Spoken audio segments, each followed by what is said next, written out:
அப்போ 2 மெடிசன் 2 இது இம்பார்ட்டண்ட்டாக இருக்கும் நாங்கள் டியூட்டி பார்க்குறப்ப.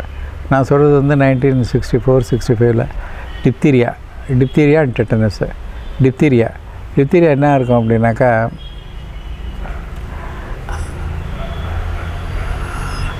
தொண்டையில் வந்து இந்த இது மாதிரி பாசி மாதிரி படர்ந்து மூச்சு அடைக்கும். நாங்கள் போய் ட்ரெக்கியாஸ்டமி பண்ணுவோம். ட்ரெக்கியாஸ்டமி பண்ணால் தான் மூச்சு விட முடியும். அப்புறம் ஆன்டிடிப்தெட்டிக் சீரம் கொடுத்துட்டு பென்சிலின் ஹை டோசஸ் கொடுத்தோன்னா பேஷண்ட் ரெக்கவரி ஆகும். ஒரு நாளைக்கு நீங்கள் நம்புங்க, இல்லாட்டி பண்ண போங்க, ஒரு நாளைக்கு 4 கேஸ் அல்லது 5 கேஸு நாங்கள் வந்து ட்ரெக்கியாஸ்டமி பண்ணி பிழைக்க வச்சுருக்கோம். இது வந்து 1964-65 to 1964 to 17 வச்சுங்களேன். அதுக்கப்புறம் இந்த புண்ணியவனுங்க கண்டுபிடிச்ச ட்ரிபிள் ஆன்டிஜன் ஒன்று, டிப்தீரியா, டெட்டனஸ், வூப்பிங் காஃப். அதே மாதிரி டெட்டனஸ் வந்து அப்போ ரொம்ப காமனாக இருந்தது. அதுக்கப்புறம் நம்ம டிடி போட ஆரம்பித்த உடனே இப்போ இதுலேயே ப்ரெக்னென்சிலேயே டிடி போட்டுறோம், இதுக்கு வந்து ஐடிடி போட்டுறோம். பட் இம்யூனைசேஷனில் வர்றப்போ இந்த ஹியூமன் இது வர்றப்போ கொஞ்சம் காஸ்ட்லியாக இருக்குது. பட் இருந்தாலும் இதையும் பார்த்து ப்ரிவென்ட் பண்ணுறதுக்கு ஏற்பாடு பண்ணணும். ஸோ டிப்தீரியாவை குறைச்சிட்டோம், டெட்டனஸ் போயிட்டுது. வூப்பிங் காஃப், பர்டியூசஸ்ஸு அப்போ நல்ல வசதியாக இருக்கும். இப்போ நாங்கள்லாம் வந்து ஓரளவு வசதியான வீட்டு பிள்ளைங்க. நித்தம் வந்து ஒரு கட்டி கை நிறையா வெண்ணெய் திங்கிறவங்க. ஏன்னா 2 எருமாடு இருந்தால் போகிறோம் சாப்பிட்றவங்க. ஏன்னா கால் வந்து ஐ ஹேட் நாக்னி, ரோசி லீவ்ஸு, எல்லா evidence of rickets, vitamin D deficiency வந்து இல்லாதவனே கிடையாது, எல்லாருக்கும் இருக்கும். என்ன காரணம்னா அப்போ வூப்பிங் காஃப் கக்குவான்னு சொல்கிறது, கக்குவான் வந்து இல்லாத பிள்ளைங்களே கிடையாது. நல்ல வேலை பார்ட்டிஸ் வந்து சோடியம் பால்மிட்டேட் அந்த ட்ரக்கு வந்து கண்டுபிடிச்சாங்க. அதுக்கப்புறம் வூப்பிங் காஃப்க்கு வந்து வேக்சின் கண்டுபிடிச்சாங்க. இந்த ட்ரிபிள் ஆன்டிஜன் வந்ததுக்கப்புறம் டெட்டனஸ், டிப்தீரியா, வூப்பிங் காஃப் 3மே இல்லாமல் போச்சு. இதுக்கு வந்து நீங்கள் டாக்டர்களுக்கு நன்றி செலுத்தணும், ஆங்கில மருத்துவத்துக்கு நன்றி செலுத்தணும். ஏன்னா இந்த 3 வேக்சினும் இல்லை அப்படின்னாக்கா பாப்புலேஷன் வந்து இன்றைக்கி சிக் பாப்புலேஷனாக இப்போ குடிச்சு கெட்டு போகிறோம். அது வேறு விஷயம். உங்களை ஒன்றில் காப்பாற்றினா இன்னொன்றில் போய் குடிச்சு வர போகிறீங்க. பட் இந்த 3 வேக்சினும் வந்து டிப்தீரியா, டெட்டனஸ், வூப்பிங் காஃபு 2 வந்து முன்னாடியே போட்டுடுறாங்க. இது வந்து ஒரு நல்ல இதுக்காக நம்ம கவர்மெண்ட்டை பாராட்டணும். கவர்மெண்ட் வந்து இம்யூனைசேஷன் எடுக்குது, ஷெட்யூலை சைல்டுஹுட்லேருந்து எடுக்குது, ப்ரெக்னென்சியில் எடுக்குது. ப்ரெக்னென்சியில் வந்து beyond limit to appreciate government. அதே மாதிரி இந்த ட்ரிபிள் ஆன்டிஜன் இது இம்யூனைசேஷன், இந்த சைல்டு இம்யூனைசேஷன் இதுக்கு வீக் வைக்கிறாங்க. இதுக்கு வந்து பாராட்டி மீட்டிங் நடத்துகிறாங்க, கேம்ப் நடத்துகிறாங்க. இது எல்லாத்துலேயுமே வந்து கவர்மெண்ட்டும் சரி மக்களும் சரி புரிஞ்சுக்கிட்டு செய்யணுங்கிறத வந்து உங்களுக்கு சொல்கிறேன். நீங்கள் செஞ்ச வரைக்கும் நல்லது தான், இது வந்து பாராட்டுறேன். அடுத்தது ஒரு முக்கியமானது பாம்பு கடி. பாம்பு வந்து இட்ஸ் ஏ நேச்சுரல் இன்ஹாபிட்டன்ட்டு. அது வந்து 3-4 வெரைட்டி இருக்குது. அப்படிங்கிறப்ப நம்ம வந்து வேக்சின் போட வேண்டியது, இதை வந்து உங்களுக்கு ஆன்டிவெனின் போட வேண்டியதாக இருக்குது. பட் அது வந்து ஆன்டிவெனின்லேயே ரிஸ்க் இருக்குது. இது வந்து பார்த்து போடணும் அப்படிங்கிறது ஒன்று. But you should be sure that இதுனா. 2வது it should not be delayed. நீங்கள் என்ன பண்ணுறீங்க, ஆன்டிவெனின் கொடுத்தா ஷாக் வரத்தான் செய்யும். பட் அதே நேரத்தில் வந்து எல்லா டெஸ்ட்டும் ப்ளீடிங் டைம், கோஆகுலேஷன் டைம்லாம் பிரைமரி சென்டரில் பண்ண முடியாது.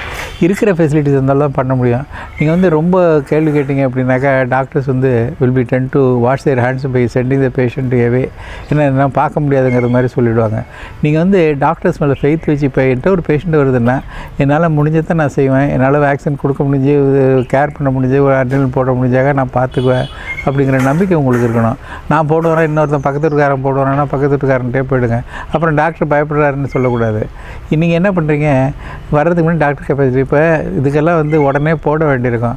நீங்கள் என்ன பண்ணுறீங்க, உடனே இந்த ஹாஸ்பிட்டலுக்கு போகலாமா அந்த ஹாஸ்பிட்டலுக்கு போகலாமா. நான் கேட்டேன், அரசலத்தில் பாம்பு கடிச்சா அப்போலோ ஹாஸ்பிட்டலுக்கு தூக்க முடியும்?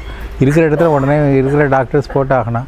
அதனால் இப்போ 2வது வந்து அது ஷியூராக கேட்டுக்கணும், இருக்கா இல்லையான்னு கேட்டு பார்க்கணும்.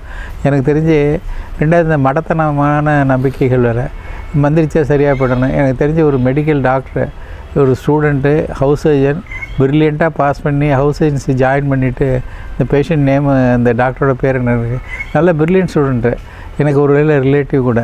அது என்கிட்ட சிபாரிசுக்கு ஒரு பரீட்சைக்கு நான் போய் பார்ப்பேன், மார்க்கு நல்லா வாங்கியிருக்கேன். நான் ஒன்றும் சிபாரிசு பண்ண மாட்டேன், மார்க் நல்லா வாங்கியிருக்கேன், நல்லா படிப்பேன். ரொம்ப பூரஸ்ட், அது poor family. She came by merit, she related to a minister. But அவங்க யாருக்கும் அந்த ரோலும் கிடையாது. உள்ள படித்து அந்த பொண்ணு ஹவுஸ் ஏஜென்சியாக போகுது. அப்போ வந்து பாம்பு, நல்ல பாம்பு கடிக்குது. இவங்க ஒன்று தந்தி கொடுத்துட்டேன், காப்பாற்றுறாங்க அப்படின்னு சொல்லி 90% அது பாம்பு கடி வந்து ரிஸ்கியாக இருக்காது. அவ்வளோ வெனமஸாக இருக்காது. The people may escape. But இப்போ எனக்கு இந்த கம்ப்ளீட் வெனமைசேஷன் இருந்தோடனே இவங்க ஹாஸ்பிட்டலுக்கே கூட்டிகிட்டு வரலைங்க. 48 மணி நேரம் போட்டு அடைச்சி பேஷண்ட் செத்தோடனே நாங்கள் தந்தி கொடுத்துருக்கோம் காப்பாற்றிடுவாங்கன்னு சொல்லிவிட்டு அந்த பேஷண்ட்டு இறந்து அதை வந்து ஷீ வாஸ் டினைடு. இவ்வளோக்கும் Vaduvur patient she was Thanjavur medical college 10 நிமிஷத்தில் வந்திருக்கலாம். கோப்ரா பைட்டு ஒன்றும் ஆயிருக்காது. நிச்சயம் வந்து இங்கே ட்ரீட் பண்ணியிருப்போம். வைப்பராவது கொஞ்சம் ரிஸ்க்கு, கோப்ரா வந்து ஒன்றும் ஆயிருக்காது.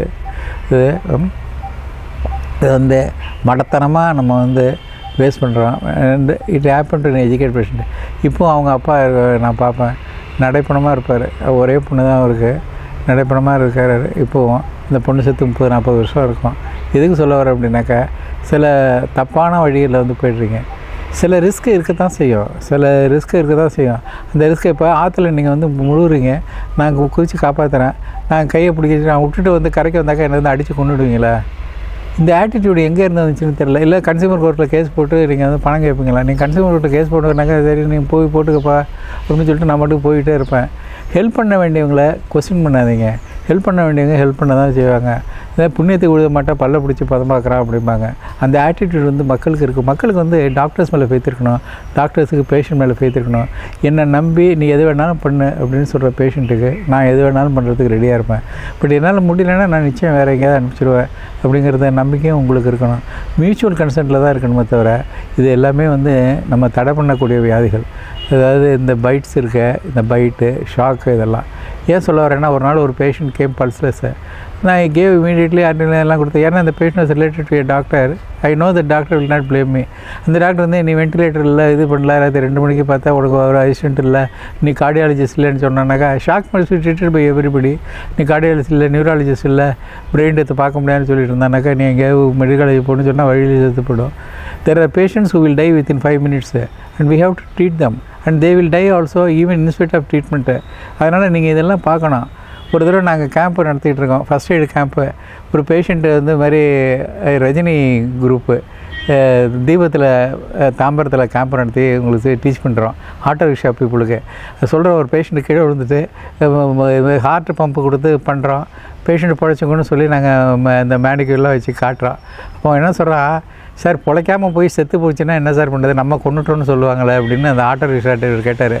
அதையே தான் நீங்கள் செய்கிறீங்க. See, there is no guarantee that the patient will revive. But if he revives, well and good. And this is the only chance of reviving the patient. நீங்கள் வந்து என்ன கொஸ்டின் பண்ணால் நான் என்ன பண்ண முடியும், நீங்கள் எங்கேயா போய் பண்ணீங்க என்ன கொஸ்டின் பண்ணாங்கன்னு தானே சொல்ல முடியும். இதை வந்து நீங்கள் அந்த நேரத்தில் உணரணும். அதாவது everybody is competent, everybody is trained. இப்போ ஃபஸ்ட் எய்ட் வந்து எல்லாருக்கும் ட்ரைனிங் கொடுக்குறாங்க. ஆப்தமித்ரா ஸ்கீம் வந்து நல்லா இருக்குது. ஆம்புலன்ஸ் டிரைவர்ஸுக்கு கற்றுக் கொடுக்குறாங்க. முந்திக்கு இப்போ ட்ரைனிங் வந்து is much better. People know how to this one. With all these things இப்போ தப்பாக நடந்தால் நம்ம என்ன செய்ய முடியும்? தப்புனாக்கா நான் எங்கே தப்பு இல்லை, சிச்சுவேஷன் தப்பு. அதான் சொன்னான்னா, ஒருத்தன் மலை உச்சியிலேருந்து கீழே குதிக்க போனான்னா, பார்வதிக்கு அம்மையாருக்கு இறக்கம். அம்மையாருன்னா அது சிவனுக்கு பார்த்து ஐயா கீழே விடுறாரு, அப்பா காப்பாற்று அப்படின்னு சிவனை பார்த்து கேட்டாங்க. இது சொன்னான்னா, அம்மானு சொல்லி கீழே விழுந்தால் நீ போய் காப்பாற்று, அப்பான்னு சொல்லி கீழே விழுந்தால் நான் போய் காப்பாற்றுறேன் அப்படின்னு. சரி ஒன்று பார்வதி வாஸ் சாட்டிஸ்ஃபைடு. இவன் ஐயோன்ட்டு கீழே விழுந்தானா, பார்வதியும் காப்பாற்ற முடியல, சிவனும் காப்பாற்ற முடியல. இது விதி. அதனால் நீங்கள் வந்து விதிக்கு வந்து டாக்டர்ஸை ப்ளேம் பண்ணாதீங்க. நான் செய்கிறதெல்லாம் விதின்னு சொல்ல, நீங்கள் வந்து எங்கள் சுச்சுவேஷனையும் புரிஞ்சுங்க அப்படிங்கிறதுக்காக இந்த சுச்சுவேஷனை சொல்கிறேன். ஏன்னாக்கா சில காமன் சுச்சுவேஷன்ஸில் unless you depend on the doctor totally and the doctor believes you totally, you cannot come out of the situation. ரெண்டாவது யாருக்கு என்ன தெரியுங்கிறது அவனுக்கு தான் தெரியும். என்னென்ன சர்ஜரி பண்ணியிருக்கேன், என்னென்ன ஓவர் கம் பண்ண முடியும்னு எனக்கு தான் தெரியுமே தவிர, இந்த ரெண்டாவது கிவன் சுச்சுவேஷனில் யார் என்ன பண்ண முடியுங்கிறது அவங்களுக்கு தான் தெரியுமே தவிர உங்களுக்கு தெரியாது. இதெல்லாம் சோஷியல் மெடிசன் மாதிரி ஒரு 4-5 ஸ்லைடு பேசுகிறதுனாக்கா, நான் ஹைஸ்கூல் வரைக்கும் மெயின் பண்ண ஒரு இதை பற்றி பேசிக்கிட்டு இருக்கேன். இப்போ அடுத்த ஸ்லைடில் வந்து இன்னொரு முக்கியமான பாயிண்ட்டை சொல்கிறேன்.